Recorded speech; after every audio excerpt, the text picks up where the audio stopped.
আবগীয়া দাদা পালো ইমান দূৰ পাৰিছে কথা পাতিছে আপোনাৰ লগত এইটো দাদা পালো দাদা পা একো নহয় বগী দাদা পালো একো নহয় একো তোমাক চাবলৈ আহিছে আকৌ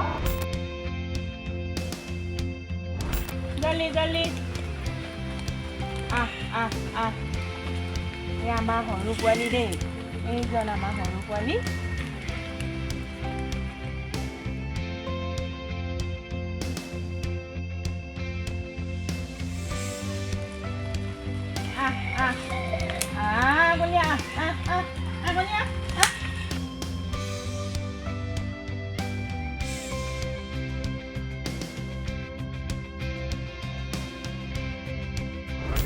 সক্ষম হৈছে মই বাৰেকুৰিত উপস্থিত আছোঁ আৰু খুব ধুনীয়াকৈ ইয়াতে আহি কলো খাব আবগীয়া দাদা পালো ইমান দূৰ পাৰিছে কথা পাতিছে আপোনাৰ লগত কথা এইটো দাদা পালো দাদা পা একো নহয় বগী দাদা পালো একো নহয় একো তোমাক চাবলৈ আহিছে আকৌ এই মানে ইহঁত তিনিটা আছে আপোনালোকে দেখিবলৈ সক্ষম হ'ব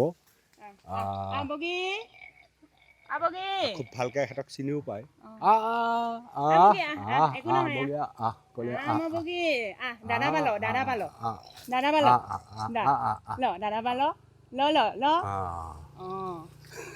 চাও বগীয়া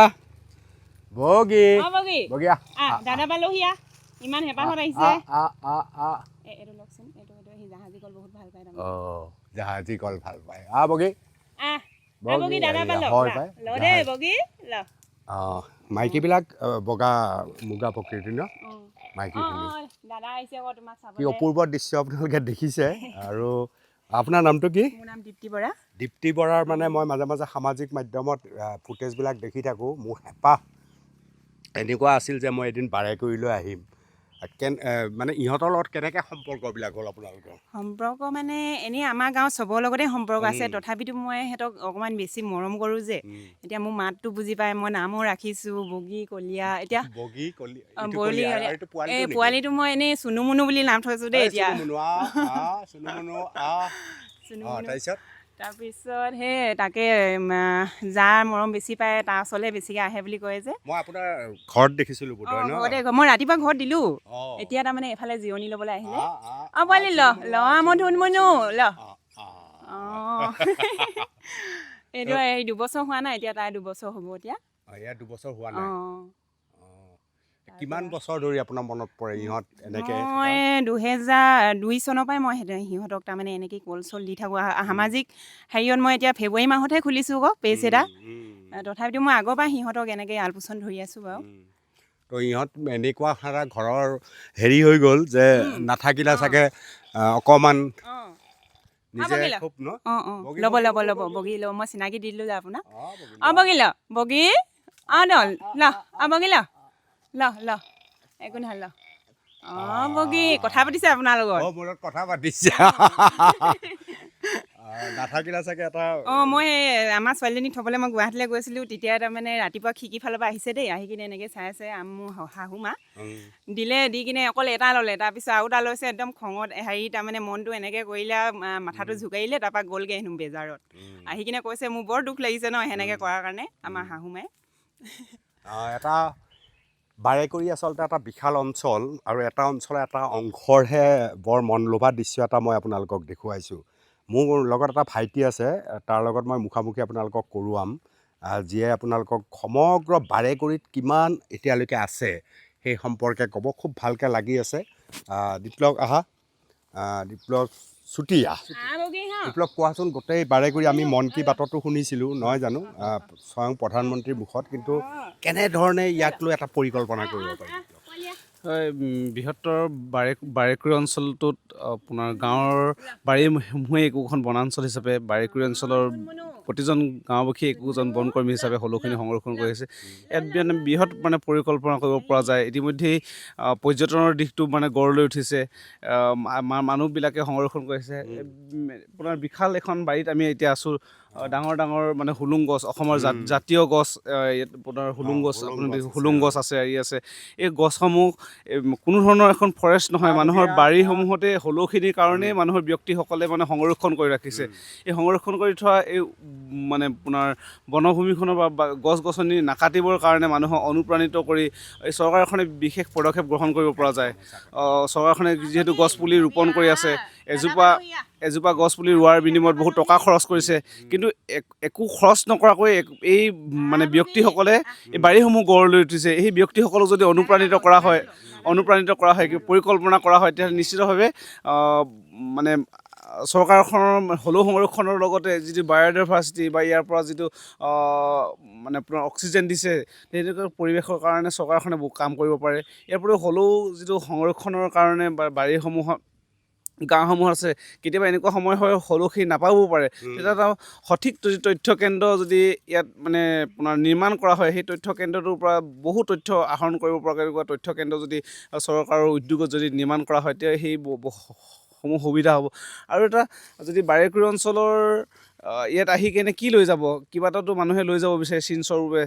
কেতিয়াবা মানে আপোনাৰ আমাৰ মানে বয়নশিল্পৰ সেই সামগ্ৰীসমূহ লৈ গ'ল। সেই বয়নশিল্পৰ এটা মানে উচিত যদি কেন্দ্ৰ যদি নিৰ্মাণ কৰি তোলা হয়, বা যদি এই অঞ্চলৰ মহিলাসকলে আগবাঢ়িব পৰাকৈ যদি এক প্ৰশিক্ষণপ্ৰাপ্ত কৰি যদি হ'লেও পুতলা নিৰ্মাণ কৰা যদি এটা কাৰখানা নিৰ্মাণ কৰে, প্লাষ্টিকৰ নহয়, যিটো কাপোৰৰ যিটো পুতলা, সেই পুতলা যদি নিৰ্মাণ কৰা হয়, তেতিয়া মহিলাসকল স্বাৱলম্বী হ'ব।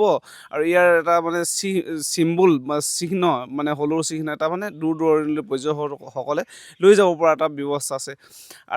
আৰু আপুনি এতিয়া সোমাই আহোঁতে দেখিছে কোনো ধৰণৰ বাৰেকুৰিলৈ সোমাই অহা এখনো মানে আপোনাৰ ফলক তেনেকুৱা ধৰণৰ নাই। এই মানে অসম চৰকাৰৰ নাজানে মানে অলপ অসুবিধা হয়। মানে আপোনাৰ সোমাই আহিবৰ কাৰণে যদি ফলক নিৰ্মাণ কৰি তোলা হয়, বা পৰ্যটন বিভাগেই হওক বা বন বিভাগেই হওক বা অন্যান্য ধৰণৰ চৰকাৰ বিভাগ আছে, সেই বিভাগসমূহেই হওক যদি এনেকুৱা এটা মানে আপোনাৰ ব্যৱস্থা গ্ৰহণ কৰে, তেতিয়াহ'লে ফলপ্ৰসূ হ'ব।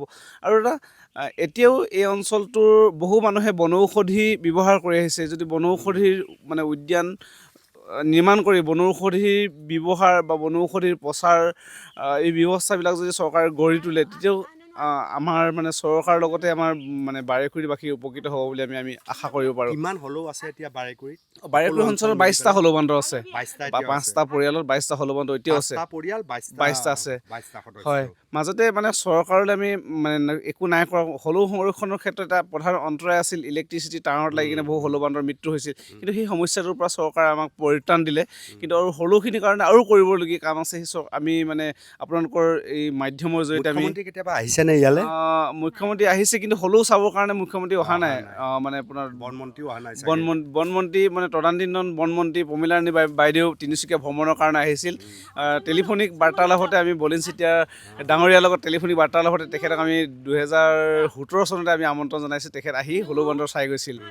এতিয়া জয়ন্ত মল্ল বৰুৱা এতিয়া জয়ন্ত মল্ল বৰুৱা মিনিষ্টাৰ হোৱাৰ আগত যেতিয়া আপোনাৰ পৰ্যটনৰ অধ্যক্ষ আছিল, তেতিয়া বাৰেকুৰি অঞ্চল তেখেতে মানে পদাৰ্পণ কৰিছিলে। আমি আশা ৰাখিম বাৰেকুৰি অঞ্চলৰ হলৌ সংৰক্ষণৰ ক্ষেত্ৰত বা হলৌ পৰিদৰ্শন কৰিবৰ কাৰণে আপোনাৰ মাননীয় বনমন্ত্ৰী জয়ন্ত মল্ল ডাঙৰীয়া আহিব বুলি আমি আশা কৰোঁ। বহুত বহুত ধন্যবাদ। আৰু এয়া যুৱকৰ ভাষ্য আপোনালোকে শুনিলে। বাৰেকুৰিক লৈ আমি সাংঘাতিক সপোন দেখিব পাৰোঁ। সেই সপোনৰ কথা ব্যক্ত কৰিলে মই ইয়াৰ পৰা মুখ্যমন্ত্ৰী ডক্টৰ হিমন্ত বিশ্ব শৰ্মা আৰু বনমন্ত্ৰী জয়ন্ত মল্ল বৰুৱাক আহ্বান জনাম যে আপোনালোকে বিশেষভাৱে বাৰেকুৰিৰ এই হলৌ বান্দৰ চাম বুলি এবাৰ আহক। আপোনালোকে অহাৰ পিছতে ইয়াৰ পৰিৱেশ কিন্তু সাংঘাতিক সলনি হ'ব।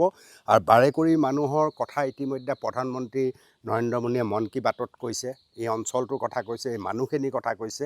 আৰু মই ভাবোঁ সেই ধৰণে আৰ্থ-সামাজিক গতি পৰিৱৰ্তন হোৱাটো বাৰেকুৰিৰ কাৰণে অতি প্ৰয়োজনীয় কথা।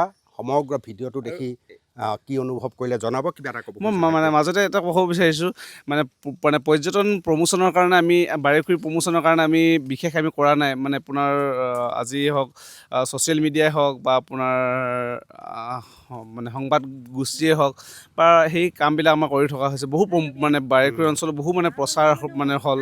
আপোনাৰ ভাৰতবৰ্ষৰ মাননীয় প্ৰধানমন্ত্ৰী ডাঙৰীয়া মন কী বাতটো ক'লে। ইতিমধ্যেই বাৰেকুৰিৰ সবল মানে কলিকতাৰ এখন মানে ভ্ৰমণ মেগাজিনত দিনত মানে আপোনাৰ বাৰেকুৰিৰ বিষয়ে মানে প্ৰচাৰ হৈছে। প্ৰচাৰ হোৱাৰ পিছত এনেকুৱা ধৰণৰ মানে বাৰেকুৰি অঞ্চল পৰিভ্ৰমণ কৰিবৰ কাৰণে, বাৰেকুৰি অঞ্চল চাবৰ কাৰণে ব্যাকুল মানে হৈ আছে মানে কলিকতাৰ মানে ইতিমধ্যে আমাৰ মানে 15ৰ পৰা 20টা মানুহ মানে কল আহিছে মানে যে আমি বাৰেকুৰি ইয়াতে থাকি মানে হলৌ বান্দৰ, মাগুৰী মতাপুং বিল বা দিহিং পাটকাই, ডিব্ৰুচৈখোৱা আমি চাব বিচাৰোঁ বাৰেকুৰিত থাকি কিনে।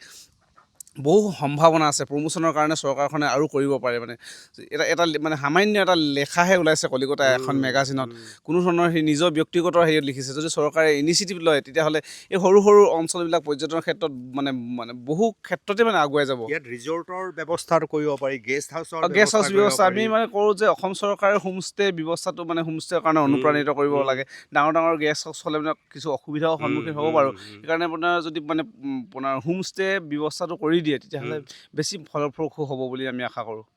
এয়া আছিল মনৰ কথা শুনিলে, আৰু আপোনালোকক সকলো দৃশ্য মই ইতিমধ্যে দেখুৱালোঁ। আশা কৰিম যে বাৰেকুৰিলৈ মুখ্যমন্ত্ৰী ডাঙৰীয়া আহিব, বাৰেকুৰিলৈ বনমন্ত্ৰী ডাঙৰীয়া আহিব, এটা পৰিৱৰ্তনৰ ইংগিত ইতিবাচকভাৱে আমি দেখিবলৈ সক্ষম হ'ম। ধন্যবাদ।